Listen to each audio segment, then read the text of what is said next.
Hi, welcome to our channel of IGNOU audiobooks, Indira Gandhi National Open University, School of Interdisciplinary and Trans-Disciplinary Studies, SOITS, Bachelor's Degree Programs, Bachelor of Arts, BAG, Philosophy, Semester I, BPYC-131 Indian Philosophy, Block-1 Introduction to Indian Philosophy, Unit-1 An Outline of Indian Philosophy. 1.0 Objectives. The main objectives of this unit are to dispel certain misconceptions about Indian philosophy held mainly by Western scholars and certain other misconceptions held by some Indian scholars. In order to grasp Indian philosophy in proper perspective, it is necessary that these misconceptions are erased. To distinguish philosophy from religion in the Indian context. This unit shows that, taken in the strict sense of the term, philosophy is not the same as religion. Some key philosophical issues developed in the Indian context are on very different lines as compared to Western thought. To project the essence of Indian thought. 1.1 Introduction. In the Indian context, philosophy is taken to mean darsana or tattva. Let's see how the etymological meaning of philosophy correlates itself with darsana or tattva. Dryat anena iti darsanam translates as the one through which it is seen. From a philosophical point of view, to see means to realize. Darsana, therefore, means to realize. Further, the verb realize is a transitive verb. Whenever we realize, we always realize something. To say that we realize nothing is to admit that there is no realization at all. If we recollect whatever that was said about know, then it becomes clear that to a great extent, to realize corresponds to know, and hence realization corresponds to knowledge. This correspondence is nearly one-to-one, i.e., it is nearly isomorphic. This aspect shall unfold itself in due course. Simultaneously, the word tattva is derived from two words, tat and tva. Tat means it, or that, and tva means you. Therefore tattva, etymologically, means you are that. What is important is to know what tat stands for in Indian thought. It means reality or ultimate reality. This is also what one division of philosophy, i.e., metaphysics, talks about. Now, since darsana is about knowing reality, it involves not only an important metaphysical component but also an important epistemological component.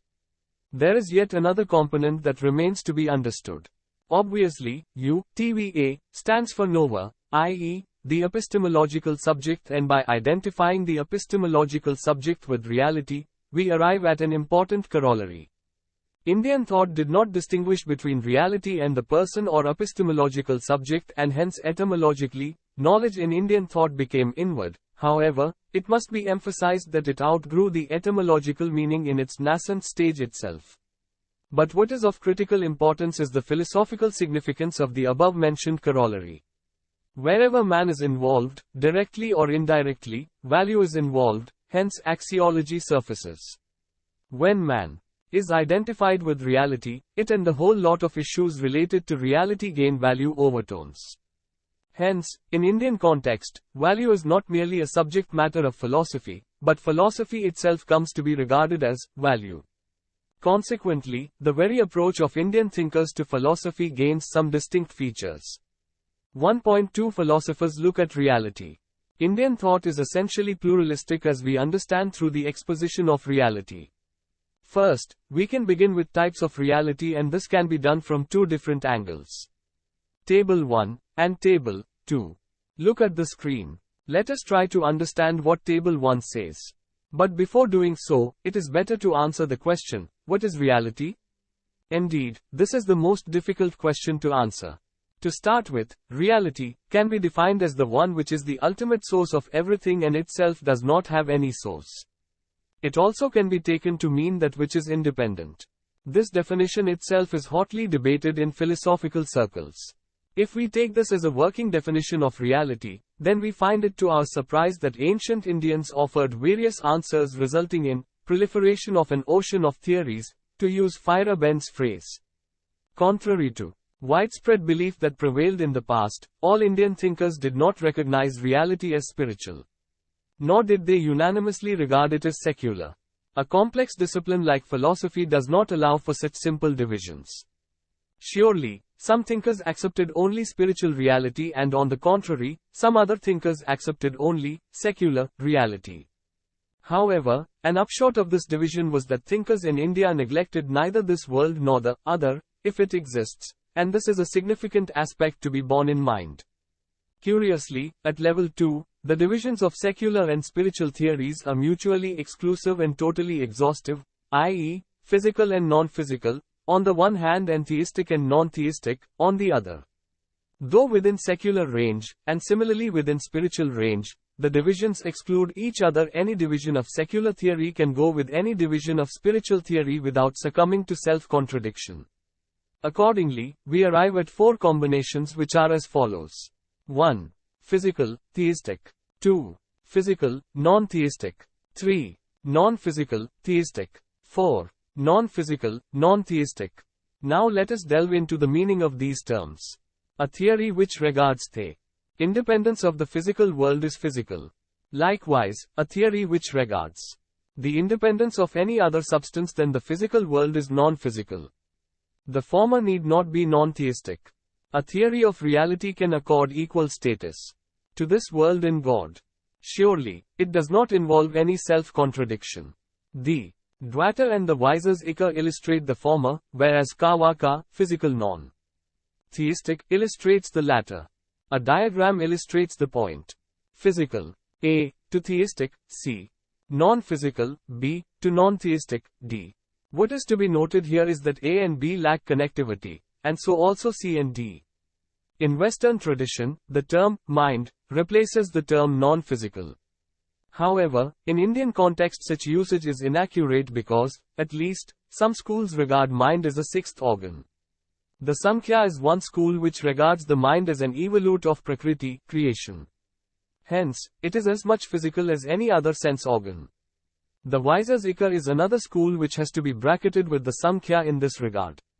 At this stage, we should get ourselves introduced to 2 key metaphysical terms, realism and idealism, the former with all its variants regards the external world as ultimately real, whereas the latter with all its variants regards external world as a derivative of mind.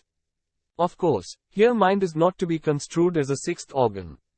The Yogacara, a later Buddhistic school, is one system which subscribes to idealism. Now it is clear that A and B are mutually exclusive and totally exhaustive. Under D, non-theistic, there are 2 subdivisions, atheistic and agnostic.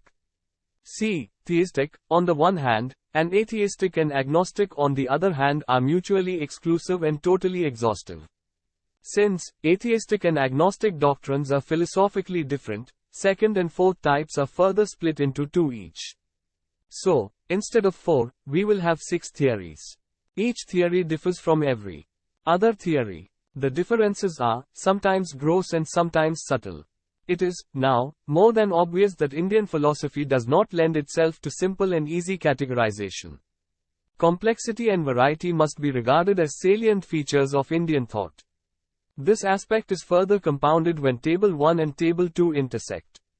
Before considering such an intersection, we should first elucidate Table 2. Table 2 explicates theories of reality and distinguishes theories on the basis of number, i.e., the number of substances, which are regarded as real, becomes the criterion to make any distinction. Monism asserts that reality is one. The assertions of dualistic and pluralistic theories can be ascertained without difficulty, since they stand for 2 and more than 2, respectively. Non-dualistic theory, i.e., the Advaita, is unique. It does not make any assertion about numbers, but only negates dualism. If dualism is inadmissible, then pluralism is also inadmissible. The Upanishads are monistic and the Wisers-Iker is pluralistic. Now we shall integrate Table 1 and Table 2. An integration of this sort yields in all 24 systems. This is not to imply that 24 systems dominated the scene, but the majority of them did flourish at one time or another. Consideration of questions in respect of reality should make it clear that no qualitative difference can be discerned between the Indian and the Western traditions. Questions are alike, because problems are alike. But the same set of questions may lead to different answers from different minds at different times and places. Always, spatio-temporal factor play a major role in determining solutions. The last aspect becomes clear after we consider issues in respect of knowledge. Check your progress 1. 1. What is the meaning of the term, darsana? 2. Define darsana in Indian philosophical context. 1.3 Knowledge in Indian context. Desire is not an extraordinary quality of man. This is an instinct which can be discerned in any animal. However, human beings have a very powerful desire to know. The extent of knowledge acquired or capable of being acquired varies from species to species. This is one difference. Second, humans' motive to acquire knowledge and their concept of knowledge differ from culture to culture, thus the concept of knowledge is relative to culture. The essence of philosophy consists in these two principal factors, motive and idea. Indian and Western concepts, whether ancient or modern, are best understood when they are compared and contrasted. Ancient Greeks believed in the principle, knowledge for the sake of knowledge, which gave impetus to birth and growth of pure science. In contrast, the post-Renaissance age heralded the contrary principle, knowledge is power. This dictum propagated by Bacon changed forever the very direction of the evolution of science. However, ancient Indians exhibited a very different mindset. While medicine and surgery developed to meet practical needs, astronomy and mathematics developed for unique reasons, neither purely spiritual nor purely mundane, in order to perform yajnas to meet practical ends and yajnas to achieve spiritual gain. At any rate, ancient Indians never believed in the Greek dictum. Nor did they, perhaps, think of it. If we regard knowledge as value, then we have to conclude that it was never regarded as intrinsic. On the other hand, it was mainly instrumental. The only exception to this characterization is the Kavaka system, which can be regarded as the Indian counterpart of Epicureanism. In a restricted sense, the Indian philosophy of knowledge comes very close to the Baconian philosophy of knowledge. Truly, Indians regarded knowledge as power because for them knowledge, and thereby, philosophy, was a way of life and was never intrinsic. But, then, it is absolutely necessary to reverse the connotation of the word, power. While the Baconian, power, was meant to experience control over nature, the Indian, power, was supposed to be the instrument to subjugate one's own self to nature. This is the prime principle, which forms the cornerstone of early Vedic thought. This radical change in the meaning of the word, power, also explains the difference in worldview which can be easily discerned when the belief systems and attitudes of Indians and Europeans, for our purpose, West, means Europe only, are compared and contrasted. Post-Baconian Europe believed that this universe and everything in it is meant to serve the purpose of man because man is the center of the universe. The spark of this thought did characterize a certain phase in the development of Vedic thought, only to be denounced at later stages. On the other hand, ancient Indian philosophers believed in identifying themselves with nature. For the Western thinkers, knowledge was not only power, but became a powerful weapon to address their economic and political agenda. At no point in time did they look upon knowledge as a means to achieve anything even remotely connected to a spiritual goal. Just as the Kavaka is an exception in Indian context, Socrates and Spinoza can be regarded as exceptions in Western context. Most Indian philosophers did not regard worldly pleasure as ultimate. For them there was something more important and enduring, and therefore the conquest of nature was never a goal. Precisely, this attitude has generated a lot of needless controversy. This characterization, which, no doubt, is true, was grossly misunderstood and, consequently, it was argued that the Indian thought rejects altogether this world and presents life as totally irrelevant and insignificant. This argument, which stems from total misunderstanding, is altogether unwarranted. To say that X is more important than Y is not to say that Y is insignificant. If something is more important, then it means that something else is less important. In other words, Indian tradition, surely, includes the present life, but it is not restricted to it only, rather goes beyond it. Evidently, Indian tradition maintains a certain hierarchy of values. Knowledge, as a way of life, encompasses not only all sorts of values but also it changes one's own perspective. Accordingly, the so-called spiritual goal in life can be attained only by one who has acquired knowledge of the truth. It points to the fact that ignorance or avidya is a hindrance to attain spiritual goals in particular and any other goal in general.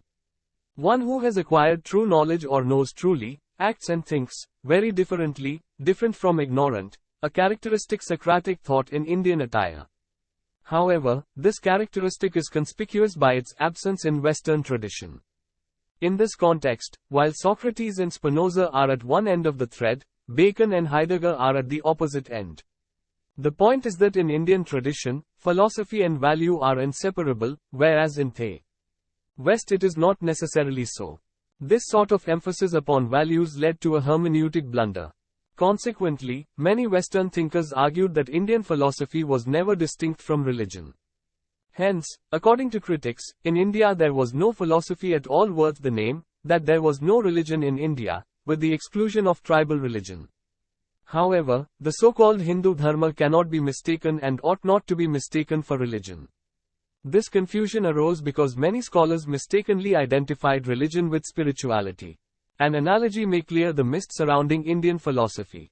Western philosophy is not divided into Christian philosophy and Jewish philosophy, though all Western philosophers, excluding Greek philosophers, in loose sense are either Christians or Jews. Likewise, it is highly inappropriate to talk about Hindu philosophy, though majority of Indian philosophers were Hindus. It is true that a few philosophers in India became the heads of religious groups or sects, e.g.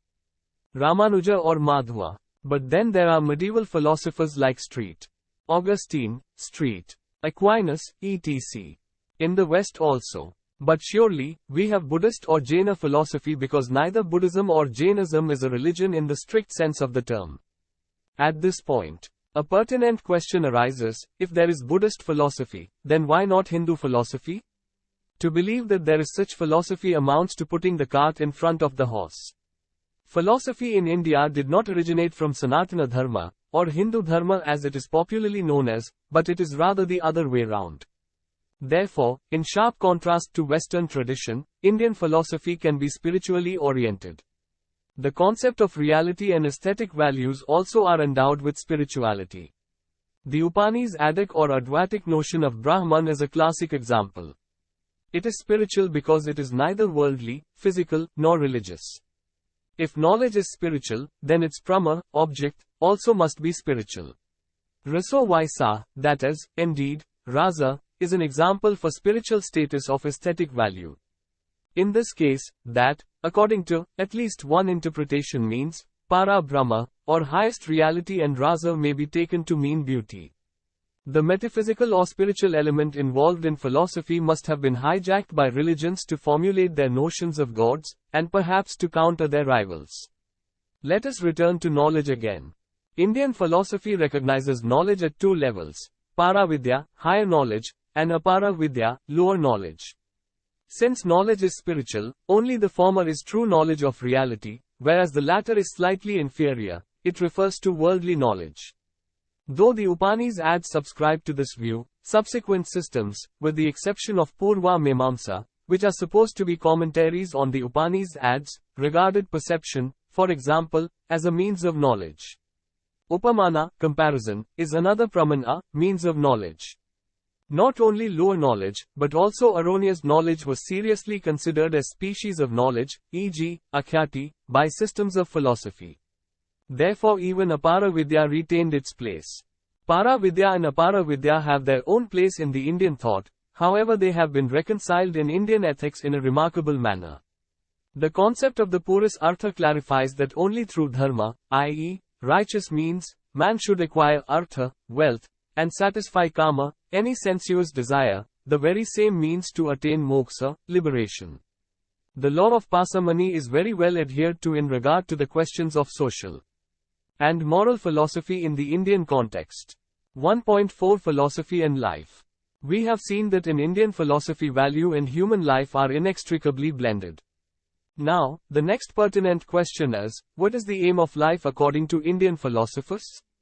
To understand its simplicity, these two poles did not prevent them from embracing a common goal. Pilgrimage from but in what sense is this goal a philosophical issue? This is a single thread which question which arises in this Indian philosophy. How can two opposing schools of thought have a common denominator? Split occurred in philosophical tradition leading to the birth of orthodox and heterodox schools of thought. Yet knowledge has value on one niche by itself, i.e., the aim of life. If the instrument which gives thrust to the quality of lifestyle has any economic value, then from a different perspective, if any, knowledge which reforms lifestyle also must possess value. Therefore knowledge became the value in Indian thought. A Janani, knowledgeable person, in Socratic sense perceives not only routine life, but also the world in which he lives, differently because knowledge changes his worldview. This type of change carries with it moral value. It means that the aim of life becomes an ethical issue. In this sense it becomes a philosophical issue. Answer to the second question is still simpler. All schools of philosophy unanimously admit that the pursuit of happiness is the sole aim and unanimity stops there. But these two poles differ when they specify what happiness is. An example may make the point clear. All political parties, in their election manifesto, proclaim that their sole aim is uplifting the downtrodden. But the mechanism of doing so differs from one party to the other. Now the position is clear. Orthodox and heterodox schools differ on what happiness is and on what constitute happiness. Even within the heterodox system the idea of happiness differs. The Kavaka school maintains that happiness consists in pleasure, whereas Buddhism asserts that happiness consists in nirvana if happiness is to be construed as elimination of misery. As we have mentioned that spirituality is the essence of Indian philosophy. Against this background, let us analyze what happiness is. Neither is the physical world nor is earthly pleasure permanent or ultimate. Hopefully, no one entertains the illusion that this world is eternal. However, not many care to think whether or not everlasting peace or happiness is possible within the bounds of a finite world. Indian philosophy is characterized by this thought. The desire to attain eternity is common to the Greek and the Indian traditions. However, in the latter case this desire takes a different form. Hence eternity is tantamount to permanent liberation from misery. Attain. A permanent liberation from misery is tantamount to attainment of permanent happiness and thus eternity. It is variously designated as moksha, nirvana, etc. In its ordinary sense vairagya means renouncing happiness. But in real sense what has to be renounced is not happiness, but pleasure. Vairagya in conjunction with knowledge leads to eternal happiness. Hence in Indian context vairagya is, renounce worldly pleasure and attain eternal happiness. It is possible that the very idea of renunciation invites strong objections. But in one definite sense such a renunciation is desirable. Vairagya should be construed as elimination of greed and inclusion of contentment in life. This is the hidden meaning of vairagya. What happened, in course of time, was that both dimensions were wrongly interpreted leading to the conclusion that vairagya is not only negative but also is the sign of pessimism. It did not stop at this stage, but extended to the whole of Indian philosophy. Moreover, in the 20th century, Westerners believed that in India there was nothing like philosophy, but only myth and casuistry in the garb of philosophy. While the Western scholars argued that in India, philosophy was totally corrupted by religion, some Indian scholars under the influence of Marxism failed to separate philosophy from custom and tradition. The merits and demerits of their arguments and counter-arguments are not relevant presently. But the sense, in which the world religion has to be construed, if it has to be regarded as philosophically constructive, is important. If the word religion is taken to mean tribal religion, then its association with philosophy spells doom to the latter. In India, philosophy was not influenced by religion in this sense. On the other hand, various religious sects, which grew later, were influenced by philosophy. Now, let's take the criticisms of those scholars, who admit that in ancient India there was a philosophical movement, merit our considerations. According to one criticism, Indian thought prompted a negative outlook and therefore, is self-destructive because it negates the reality of the physical world. This criticism can be rebutted in two stages. In the first place, Indian philosophy does not deny the physical world in absolute terms. A particular system of philosophy does not become a negative doctrine just because it regards the world as impermanent and that what is impermanent is regarded as not ultimately real. No scientist has ever dared to say that the universe is eternal. If the critic's argument is admitted, then Plato's philosophy also becomes negative in character. Indian philosophers, like Plato, admitted something permanent. Impermanence and permanence are relative terms. Relevance of any one of them demands the relevance of another.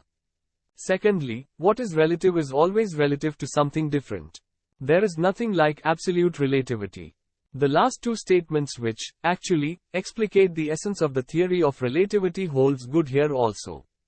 Now let us consider the second stage of refutation.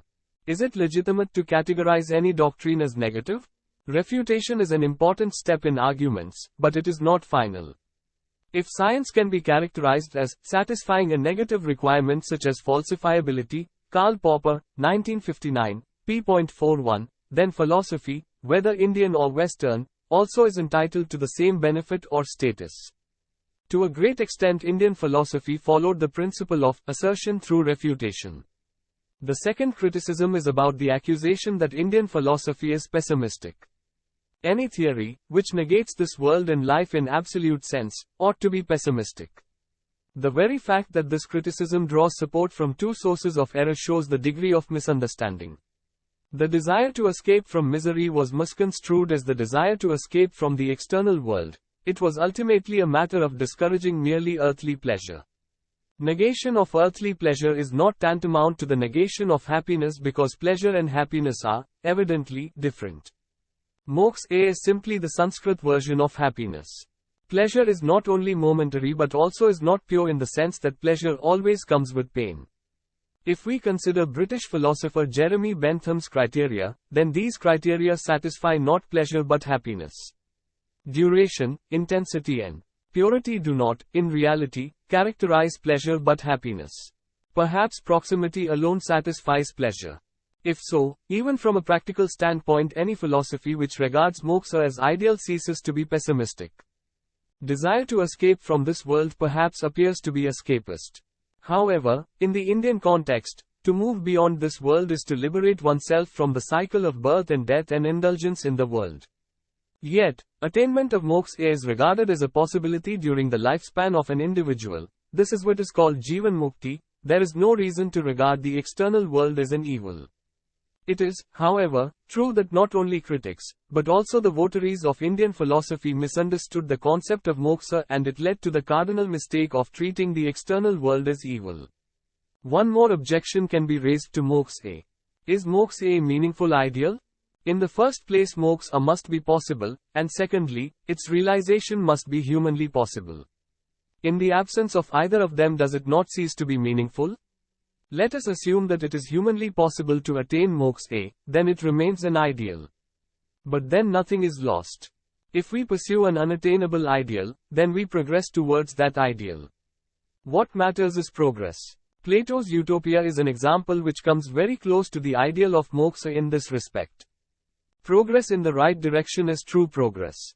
There is no way to know if one can truly achieve moksha in one's lifetime. However, all one can do is pursue a life towards moksha, almost like an ideal which shall help one live a more morally fulfilling life. In the Western tradition, only Greeks believed in the immortality of the soul. It became totally alien to modern Western philosophy, though it found favor with Christianity. The paradox is that immortality of the soul is a common theme to Christianity and Indian philosophy, whereas it ought to have been common to Western philosophy and Christianity because the West happens to be the mainland of Christianity. It illustrates one crucial factor. Religion does not determine philosophy. On the other hand, philosophy has the required potential at least to influence religion, if not determine the same. We saw that moksha, nirvana, cessation of all kinds of misery are the goals of Indian philosophical schools. Some scholars say that Indian philosophy has a soteriological purpose. But the idea that the central thought of Indian philosophy as soteriological purpose is not free from dispute. Some people consider it a philosophy of life and declare it philosophy on this basis, some declare it different from philosophy on the same basis. Indian philosopher Bimal Krishna Matilal considers it philosophy by establishing epistemology as the central element and also considers it equivalent to Western philosophy, while Daya Krishna declares it philosophy on the basis of conceptual confusions and conceptual clarifications. that is, philosophy contemplates on concepts from arguments, and so does Indian philosophy. That is the reason to call it darshan, philosophy. Thus there are many ideas in this regard as to why Indian philosophy is philosophy. Although a detailed study can be done in this regard from the reference list, and it is sufficient to state it here as an indication for this unit, so that whatever historical and characteristic description is done, there will remain no doubt, as this is the only idea and it is accepted to all. 1.5 Sumar. Philosophy is derived from two Greek words which mean love of knowledge or wisdom. In Indian tradition, philosophy means darsana or tattva. Indian outlook is essentially different from Western outlook. In terms of problems, there is no difference between Indian and Western philosophical traditions. Indian philosophers perceived knowledge as power in a different perspective. Bacon regarded knowledge as the means to establish authority over the external world. On the other hand, Indians regarded knowledge as essential to establish control over one's own self. Indians recognized philosophy itself as a value. Therefore, philosophy, in India, was accepted as a way of life. With the sole exception of the Kavaka, all other systems of philosophy in India accepted liberation in one or the other sense. Philosophy is independent of religion. However, religion may or may not be independent of philosophy. Thank you. Subscribe to our channel for more updates, and we will see you with the next chapter.